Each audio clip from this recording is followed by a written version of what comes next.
temas que estoy barajando para titular este mensaje, me quedé con este.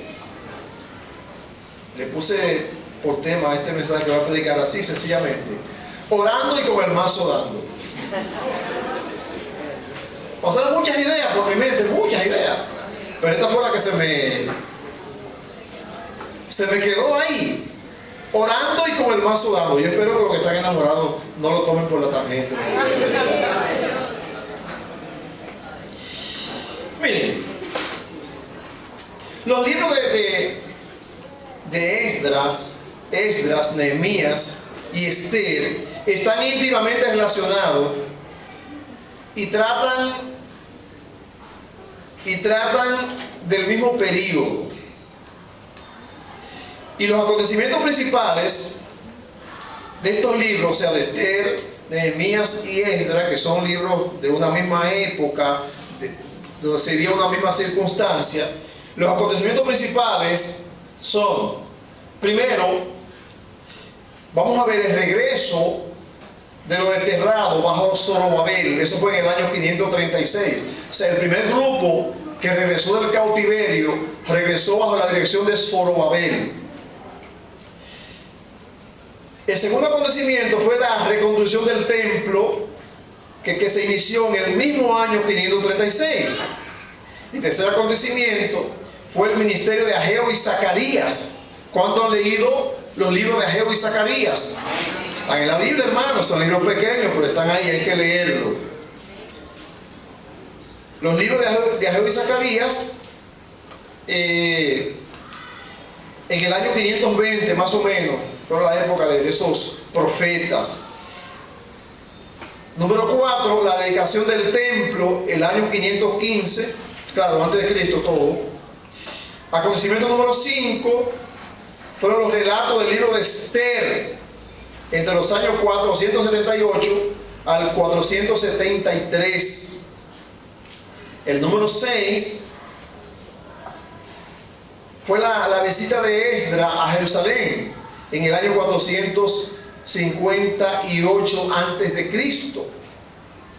Y el número 7, el acontecimiento número 7 fue cuando Nehemías fue enviado a Jerusalén como gobernador y reconstruye el muro, y eso fue en el año 446. Estamos hablando que el primer grupo llega en el año 536 antes de Cristo, y el último grupo llega en el año 446. Estamos hablando de algunos 90 años después fue que llega Nehemías como gobernador. Recuerden que Nehemías era copero del rey Artajerjes.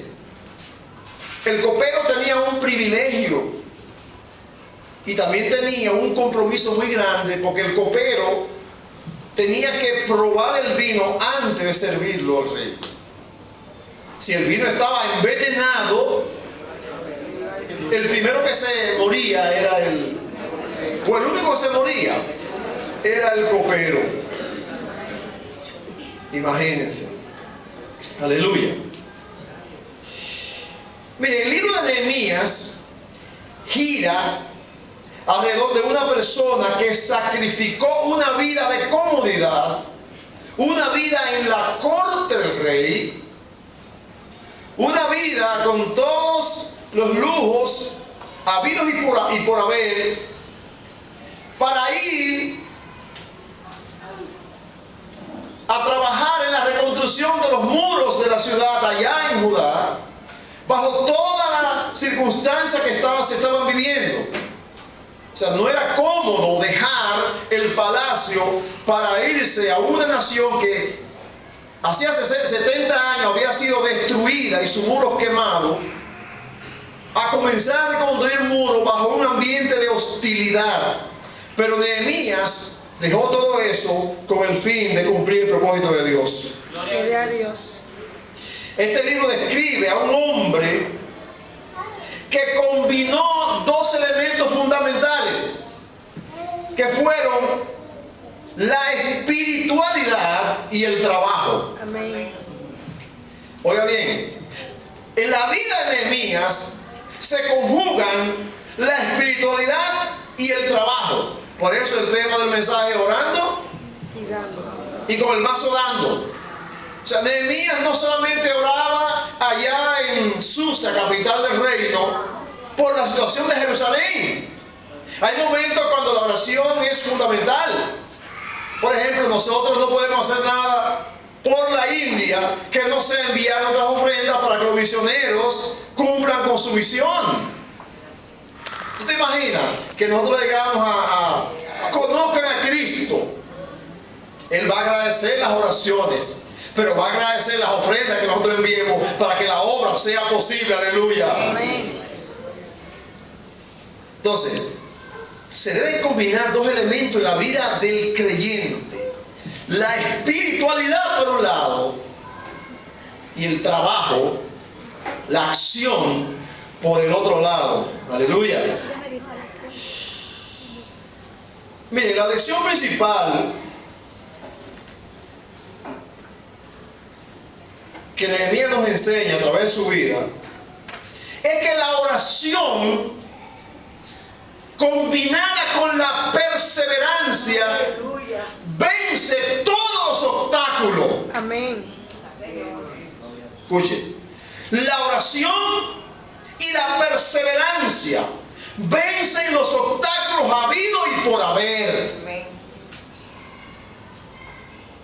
Inclusive la Biblia dice que el que persevera hasta el fin, este será salvo, dice la palabra de Dios. O sea, cuando tú luchas por algo, por difícil que sea, ese algo tiene que ceder. Esas puertas tienen que abrirse. Hay un refrán popular que dice que tanto da la gotera en la roca hasta que le hace un hoyo.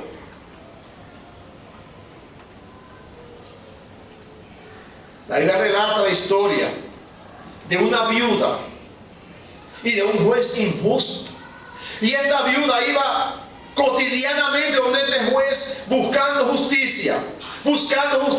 Y aquel juez no le hacía caso, hasta un día que este juez, cansado de esta viuda, dijo: le voy a hacer justicia para quitármela de arriba.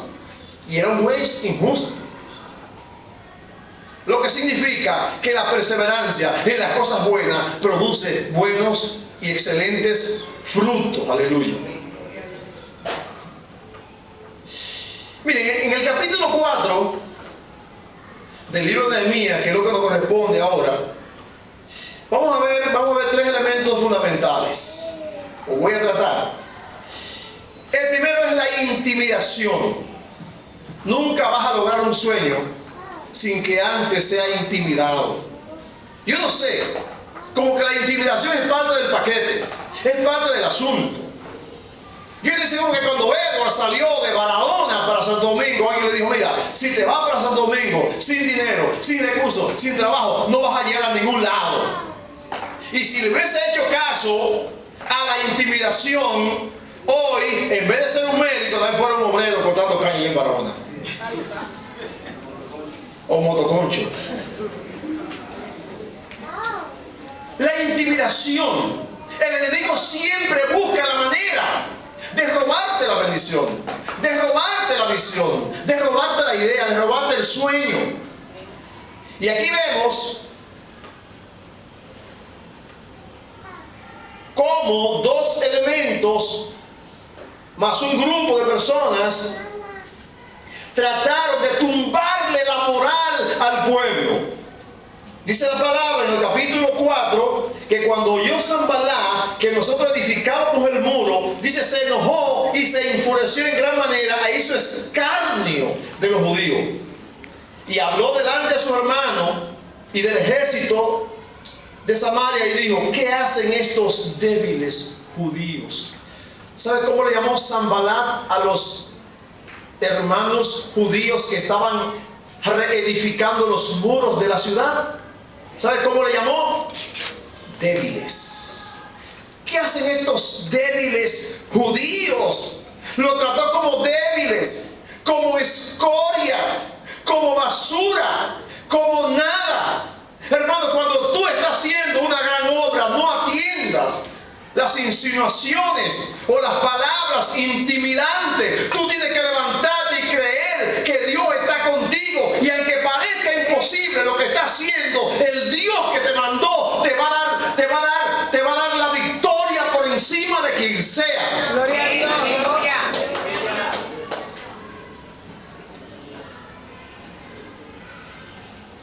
Débiles. Eso es intimidación.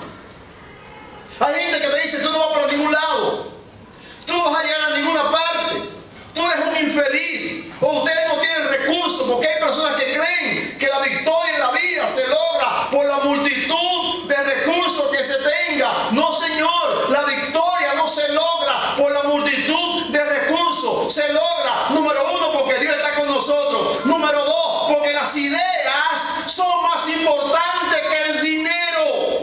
Porque las ideas inclusive generan dinero. Hay gente que ha recibido herencias multimillonarias y la han despilfarrado, la han botado porque no tienen ideas. Y hay gente que tiene ideas, y esas ideas en algún momento van a producir ¿qué? Recursos. Aleluya. O sea, si tú no tienes recursos, pero tienes idea, dale gracias al Señor, que eso es más importante que los recursos. Aleluya. Bendito sea el nombre del Señor. Hermano, no todo se hace con dinero. Oye, débiles. Además, dijo Tobías, se le permitirá volver a ofrecer sacrificio. O sea, oye, ¿será que ellos piensan que en este lugar, en esta ciudad y en este templo van a hacer sacrificios como lo hacían antes? Decía Tobías. Y lo tercero, ¿acabarán lo que están haciendo en un día? Estos loquitos viejos,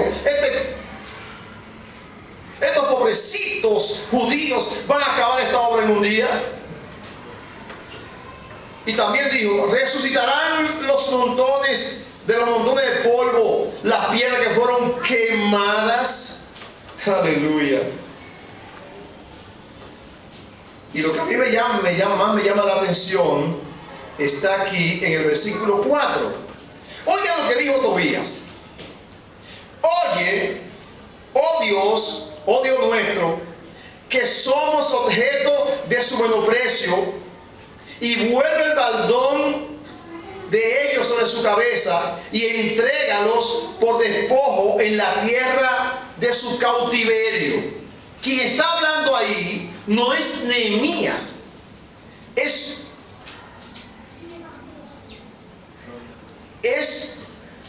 Tobías quien está hablando aquí todavía.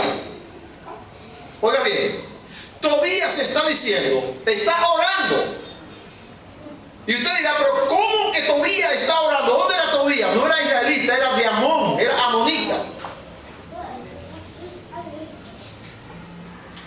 Lo que está diciendo es: Señor, a esta gente que están tratando de reconstruir la ciudad, devuélvelo al lugar de su cautiverio, donde tú lo castigaste. Y yo pregunto, ¿conocía Tobías la palabra? ¿Conocía la profecía? ¿El propósito de Dios? No lo conocía. Hay gente que se mofa por ser gente de oración. Y debemos orar, debemos ser gente de oración.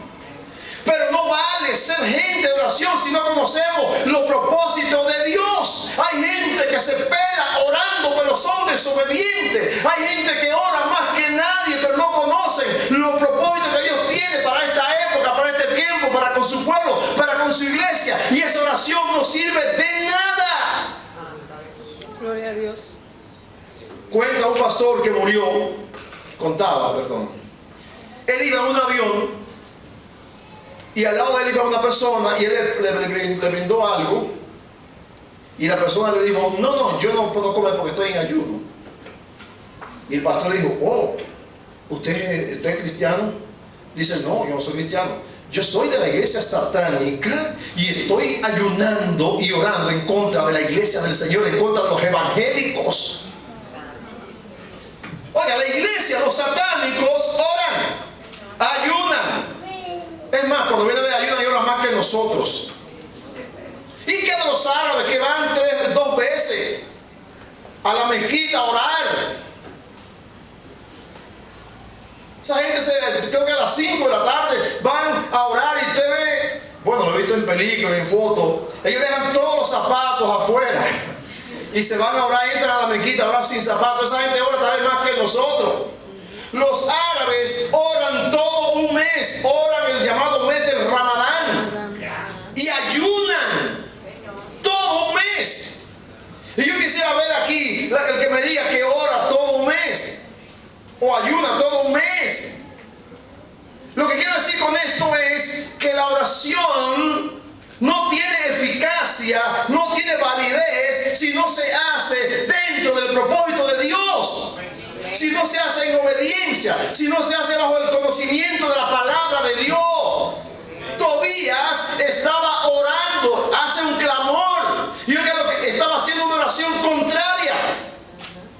Él dice: oye, oh Dios nuestro, que somos objeto de su menosprecio. Lo que está diciendo, estos judíos que han venido a edificar a esta ciudad, ahora nos están menospreciando. Devuélvelo para allá donde vinieron.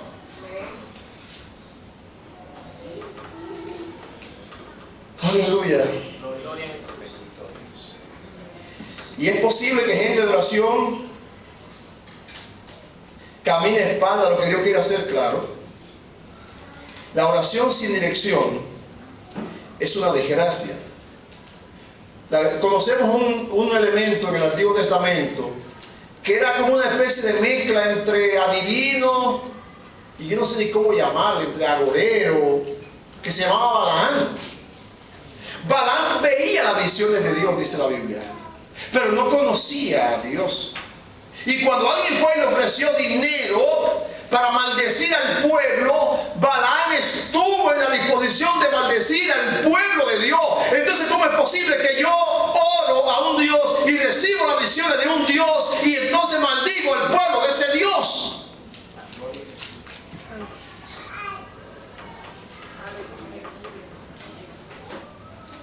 Mire, Dios había dicho, lo dijo a través de Isaías, lo dijo a través de Jeremías y más, que después de 70 años de cautiverio su pueblo regresaría a su tierra de origen. El enemigo siempre tratará de interrumpirnos para arrebatarnos lo que Dios quiere con nosotros. Satanás siempre tratará de quitarte lo que Dios ha puesto en tus manos. El enemigo siempre va a tratar de oponerse al proyecto que Dios tiene para ti, a la bendición que Dios tiene para ti. Satanás siempre tratará de quitártela intimidándote.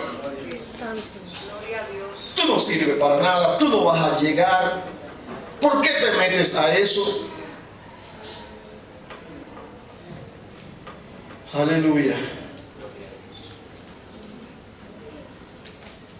Sanballat y Tobías siempre van a aparecer en tu camino.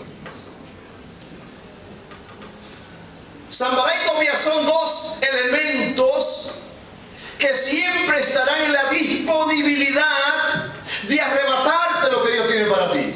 Sanballat y Tobías siempre estarán dispuestos a hablarte al oído. Sanballat y Tobías no entienden el propósito de Dios ni lo van a entender. Pero tú sí lo entiendes. Tú sabes para qué Dios te ha llamado, para qué Dios te quiere, hasta dónde Dios te quiere llevar. Dios lo sabe. Dios sabe para dónde te va a llevar. Y Sanballat y Tobías también lo saben. Y por eso se meten en el camino. Santo de Jesús. Aleluya.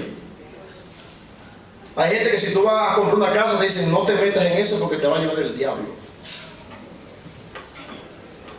Si tú piensas hacer algo importante, te dicen: tú estás loco. Nadie ha logrado eso que tú quieres lograr. Es como que si fuera una copia de que yo tengo que hacer lo que otro hace y yo tengo que llegar hasta donde otro llegó. Déjame decirte algo. Con respecto a lo que Dios tiene para mí, Dios no me ha puesto un modelo delante, sino que el plan de Dios para mí es un plan inigualable, no es una copia. Gloria a Dios. Lo que Dios tiene para ti no es la copia de lo que Dios hizo con otro, porque Dios es original. Aleluya. Y a veces te dicen, no te cases con esa muchacha, porque esa muchacha en su familia, todas las mujeres se divorcian. No te metas en eso, porque todos los que se meten ahí fracasan. Y como que tú tienes que estar sujeto a un esquema que se ha hecho y que nadie puede sobrepasar ese límite. Aleluya. Mire, el propósito de Dios para contigo es un propósito único, original. No es una copia de algo que Dios hizo anteriormente. Dios tiene para nosotros cosas grandes y excelentes.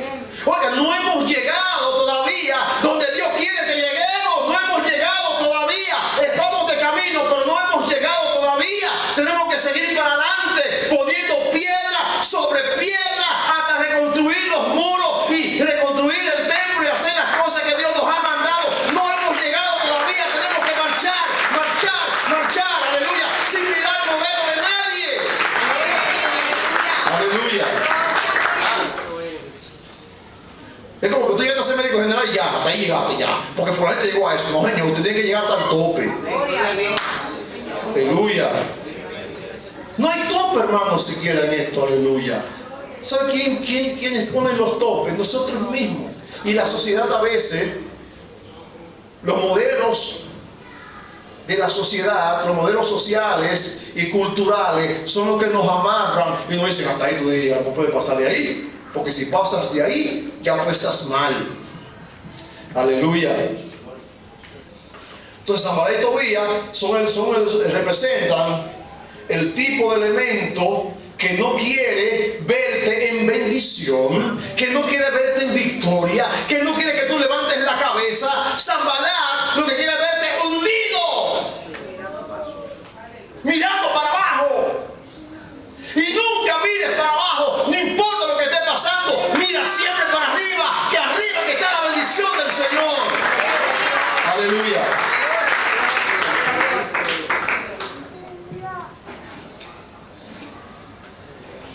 Oye, mira estos pobres judíos, mira esto, como decir, estos derrotados, después que los sacamos de por aquí y los mandamos por allá, 70 años de cautiverio, ahora vuelven. Ahora, ¿saben por qué volvieron?